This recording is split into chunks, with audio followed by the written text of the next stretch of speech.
Uh, when you first got here, maybe you didn't have the same kind of depth you have now. You've lost Keyshawn, you lost Hendricks the other day, but it seems like you didn't lose a step with Jones and Weaver playing really well. Yeah, part of it is I learned a really valuable lesson my first year at Wisconsin.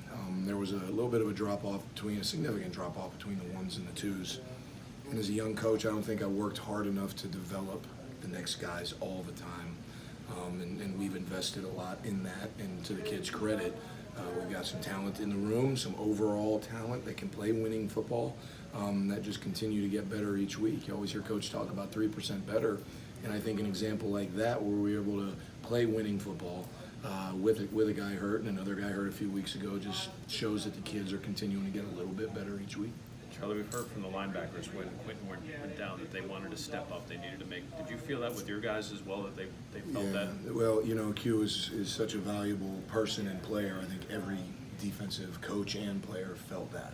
We felt it as coaches as well, because he was an extension of us on the field. So there was pressure on us to do everything we could to try and make up for that, and because we didn't want to, kind of dummy down our package because Q wasn't in there. So us and all position players definitely felt that when he went down. How would you say the defense has been able to put together some of its best games of the season without a player like Quentin out there? Again, I think it goes down to that continual effort to get a little bit better each week. And it comes down also as the kids have matured, they're able to focus through anything. And I hope we see that this week, because obviously there's a lot of things that could distract you. The things behind us and the things in front of us could get you off target in terms of where you're focused. And to Coach Narduzzi's credit, we've really embraced just one day at a time. It's all that matters. Try to ignore all the white noise around us and seclude ourselves, so to speak, and worry about what's at hand and be where your feet are all the time. And that's been a big product of us improving and being able to get better and have those performances as we move forward. What kind of improvement has Twyman made this season? It's fun to see. He's still freshman. He still does some freshman things. There's certain, he's really good with his hands. He's getting better with his feet. He's getting better with his hips. As those things continue to equalize out and the hips and the feet catch up with his hands, you'll see more production out of him. But I'm excited about where he is. What does that mean, good with his hands? He's really good at getting his hands in place and then using them to knock the opponent that he's going against off guard. But then there's some things you have to do with your hips and your feet to be able to get back there and make plays on your own. He's really good at doing his job.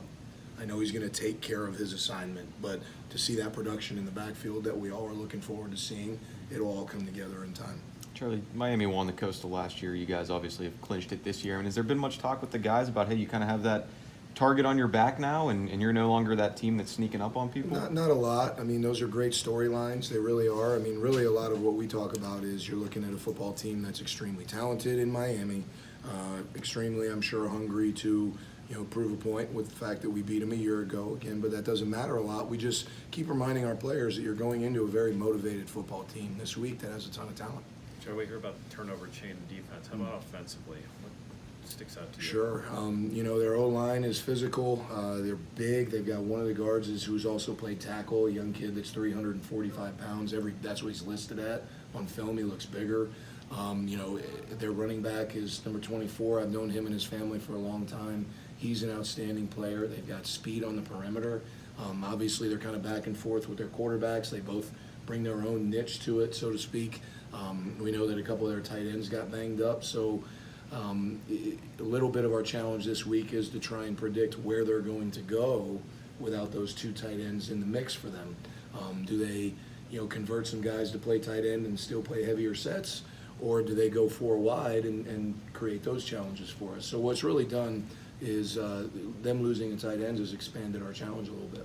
Jones seems to play with a lot of passion. Yeah. As a coach, do you want to harness that, or sometimes you say, you just got him go and make plays?